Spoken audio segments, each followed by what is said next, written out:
Hi everyone. In this video, we are going to understand about GoogleNet. So we have come across several architecture and also we have seen we have attained some basic knowledge on GoogleNet. So we are going to have a deeper understanding of GoogleNet in this lecture. So what is GoogleNet? And GoogleNet was proposed by research at Google in 2014 in the research paper titled Going Deeper with Convolutions. This architecture was the winner at 2014 Image Classification Challenge. When compared to AlexNet, ZFNet, and VGG, the error rate in this GoogleNet was really less.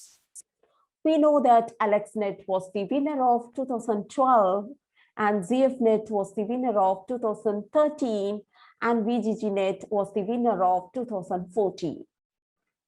So why it won the challenge? Because the error rate was really less. And this architecture used techniques like 1x1 convolutions in the middle of the architecture and global average pooling. So we will study in detail about this 1x1 convolution and why it is being used and how that basically works. So Google proposed this deep convolution neural network named Inception that achieved top results for classification and detection in 2014. And the ImageNet large-scale visual recognition challenge, which is nothing but ILSVRC, right? ImageNet large-scale visual recognition challenge evaluates algorithms for object detection and image classification at larger scale. One high-level motivation is to allow researchers to compare progress in detection across a wider variety of objects that took advantage of the quite expensive labeling effort. And another motivation is to measure the progress of computer vision for large-scale image indexing for retrieval and annotation. So the problems Inception V1 is trying to solve was like the important parts in the image can have large variation in size. For instance, image of object can be in various positions and some pictures could be zoomed in and some other pictures could be zoomed out pictures. So because of those variations in images, choosing the right kernel size for performing the convolution operation becomes very difficult. Do you understand what I say now? Like the image of the object could be in various positions, or like when we check with the zooming also, it could be zoomed in or zoomed out. And at the same time, we have to choose the kernel size for the convolution operation, and choosing the right choices being a very big challenge. So we required a large kernel to extract information of object that is distributed more in the picture, and a smaller kernel is preferred to extract information of image that is distributed less in the picture. Am I clear? So one of the major approach to increase the performance of neural network in it is by increasing its size, which means increasing its depth and also its size. So bigger size of neural networks corresponds to larger number of parameters that makes the network prone to overfitting, and especially when labeled training examples are limited. So another drawback of this increased network size is increased use of computational resources. So if we use more convolution layers, if more convolution layers are chained, then they may result in more consumption of computation resources. So if these added capacity is used ineffectively, then computation resources get wasted, then computation resources get wasted, right? So like what could be the solution for this, right? So how this problem can be rectified, right? To solve these issues, it comes up with a solution to form a wider network rather than deeper, which is called as inception module, right? So we call this as naive inception module, right? So this performs convolutions on input from previous layer with the 3 different size of kernels or filters, especially 1 cross 1, 3 cross 3, 5 cross 5. So in addition to this, you can see 3 cross 3 maximum pooling. Outputs are then concatenated and sent to the next module, right?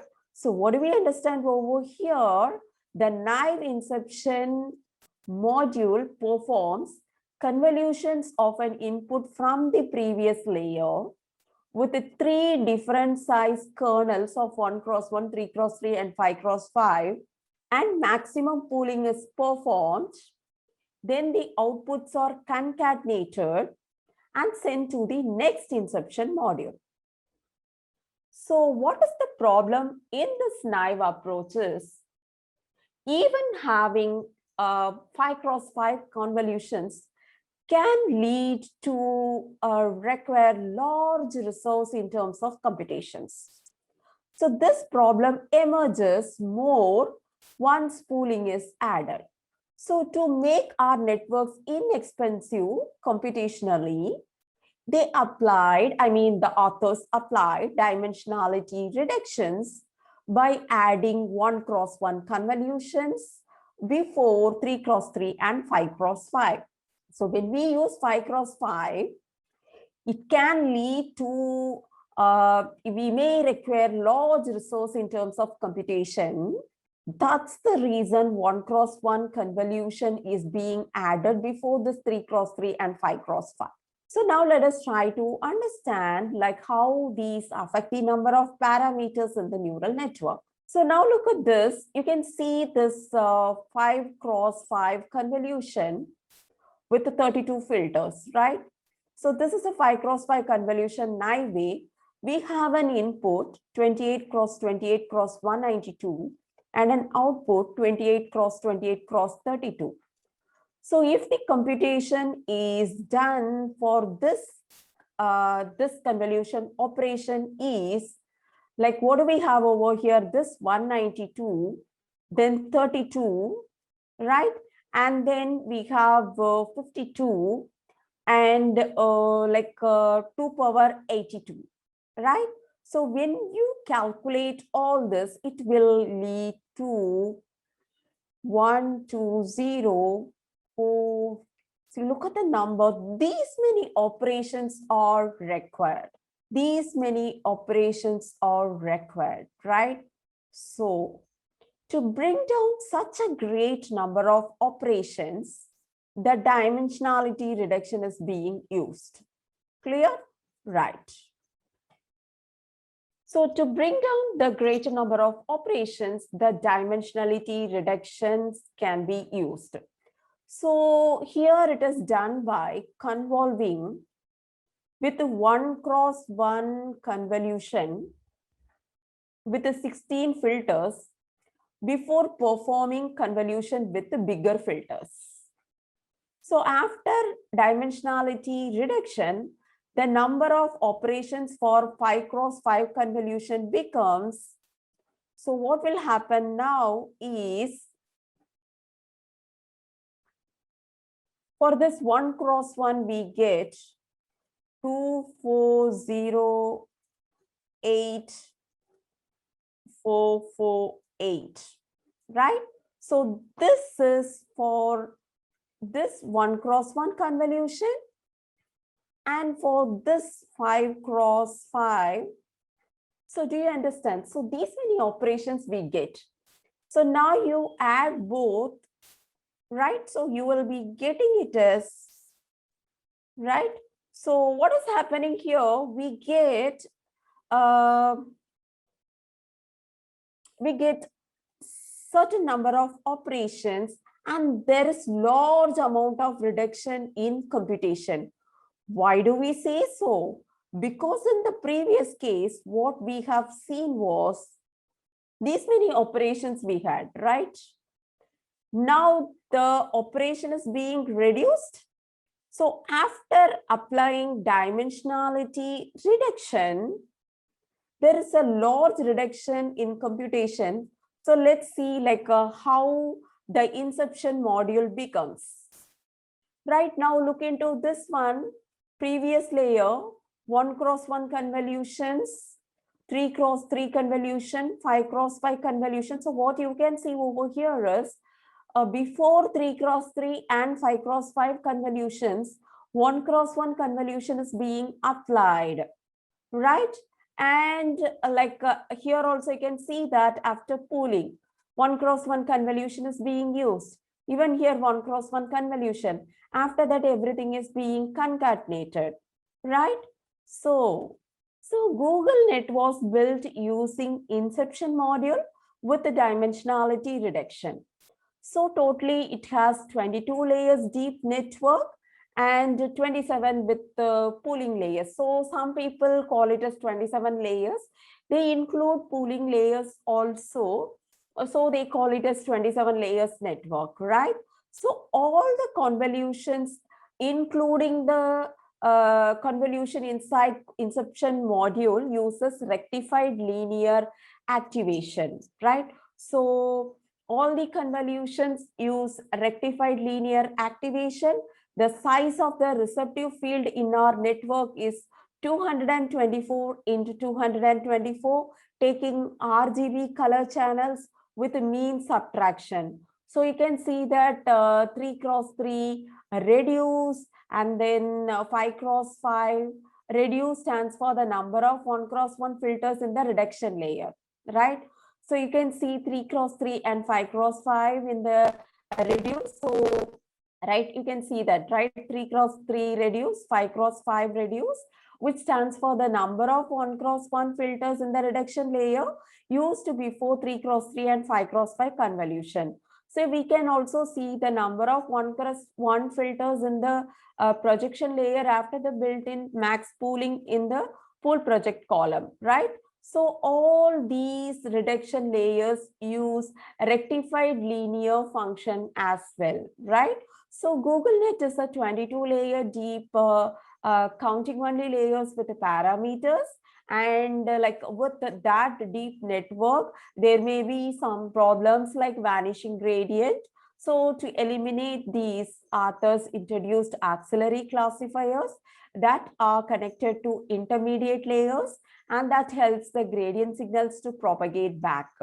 So these auxiliary classifiers are added on top of the output of Inception 4A and 4D modules. So the loss from the auxiliary classifiers are added during training, and it was discarded during inference.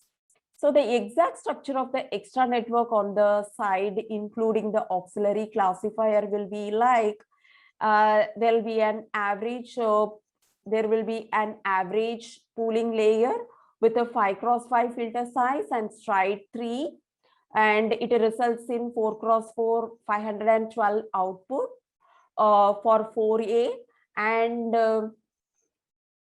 right, and then we have 4 into 4 528 for the 4D stage, right? So 1x1 convolution with the 128 filters for dimension reduction and rectified linear activation. A fully connected layer with 1024 units and rectified linear activations, and a dropout layer with a 70% ratio of dropped outputs, a linear layer with a soft max loss as the classifier, predicting 1000 classes as we have seen already. And like if you look at the systematic view of GoogleNet architecture, this is how it is shown basically. Like it consists of total 9 inceptions module, namely 3A, 3B, 4A, 4B, 4C, 4D, 4E, 5A, and 5B, right? So like now let us try to look into this last part of this. Like as we discussed, GoogleNet was the winner at 2014 that took first place in both classification and detection task, and it has top 5 error rate of 6.67% in classification task, and on ensemble of 6 Google Nets give 43.9 percentage. You can see over here 43.9 percentage MAP on ImageNet data set, right? So hope this is clear to you. Thank you.